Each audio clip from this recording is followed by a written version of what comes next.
How's it going, everybody? Texas Man here. I hope you guys are all having a fabulous day. Give this video a thumbs up if you guys really enjoy it. Subscribe if you guys haven't already. Also, do me the biggest favor of all. Hit the bell notification button so you guys don't miss out on future videos or streams here on my channel. Also, head over to Twitch. Follow me at Douglas447 with a capital D. And we're going to be continuing on reading through the book, Delta Force. And we're going to be continuing on, of course, reading this. We're going to be starting near the middle part of page 23. This is, of course, going to be part 4. If you guys haven't had a chance to check out part 1, 2, or 3, make sure you guys do that before you guys continue onwards. Also want to let you guys know that I am planning on dividing this one book up into at least 12 parts, just because of how long this book is. Yes, I know that might seem like that's outrageous, and that it's even longer than Delta Force. This book is just extremely long. So I apologize, I'm going to have to divide it into 12 parts, but that's what I'm doing to keep these videos between 20 to 30 minutes long. This video is going to be really short because I'm going to be streaming after this video, and I have a deadline to hit for that stream. So we're going to be reading just a couple pages. We're going to be reading pages 23, 24, and 25 and finishing up this chapter. That way, when we start part 5, we will be starting a new chapter called Spiders. So with that, hope you guys enjoy. As an hour passed since leaving Tasker 12, Nikolai's fleet had not only used their energy engines to enter the uncharted space, but also had used them to arrive at the planet Delta Mega. General Evan Piper, begin the assault on the defenseless planet Delta Mega. Next, locate the heat signature for the superweapon so we can steal it before the planet's destruction. Finally, prepare the ship to land where the heat signature is located, so I can personally watch it enter this ship, said Nikolai. This is General Evan Piper. Begin the attack on the home planet of the Primes, said the general to the fleet of hundreds of armed ships and fighters, using a radio signal that was connected to every vessel in the area. General, my radar had... That didn't work. General, my radar has detected a strong energy spike from the planet Delta... General, my radar has detected a strong energy spike from the planet's Delta 6, said a demon on the armed ship's command bridge. As the message was spoken to General Evan Piper, Nikolai and Nathan Sith walked onto the command bridge and took their proper seats. My lord, we found it, said General Evan Piper to Nikolai. Good work, my general. Plot a course for it before my fleet destroys the planet, said Nikolai.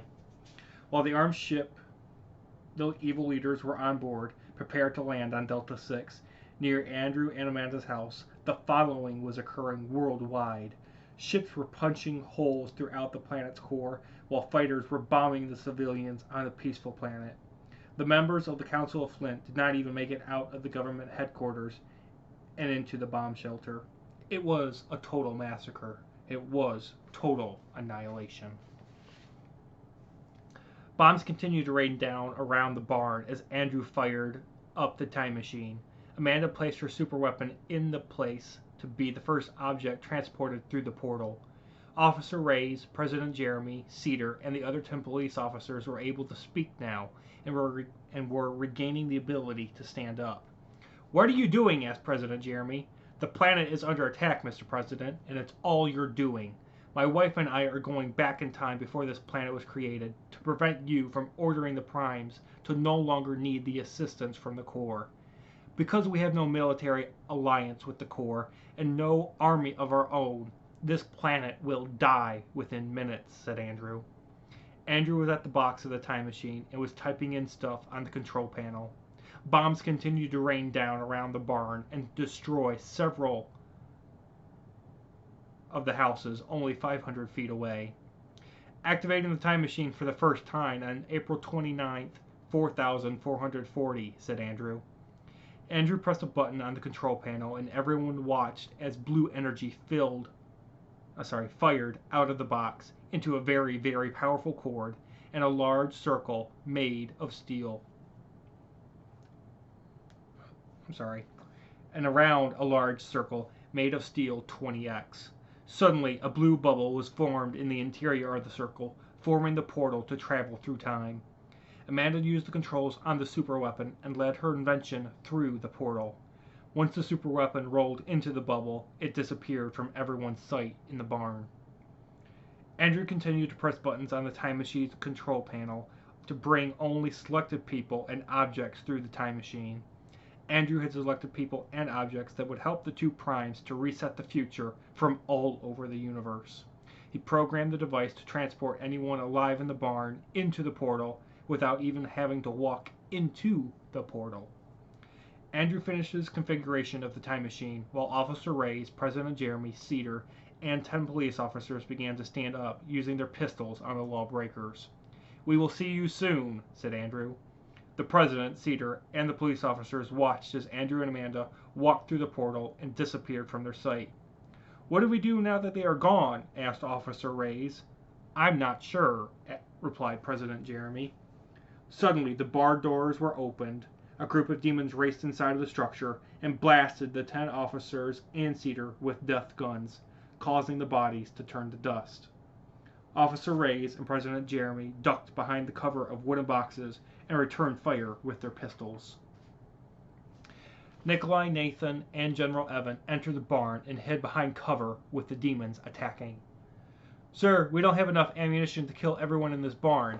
And "What in the universe are those things?" said Reyes. "They are called demons, and are my allies in the struggle against the evil," said Nikolai, being able to hear what Reyes spoke. "So whose side are you on?" asked President Jeremy. "I am a member of the Arm," said Nikolai.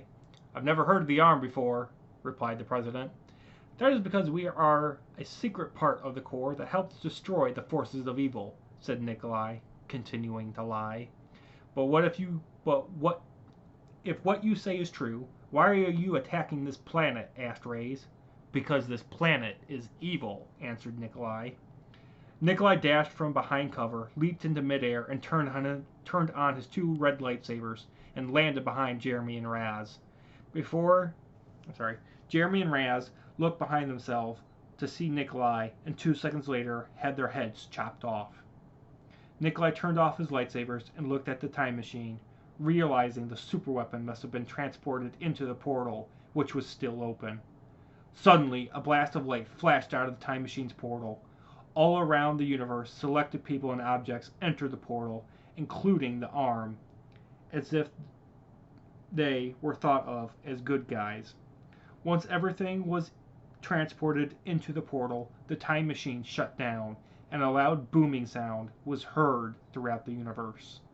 It was the sound of the planet Delta Mega, sadly, yet at last, being destroyed and being erased from the universal map forever.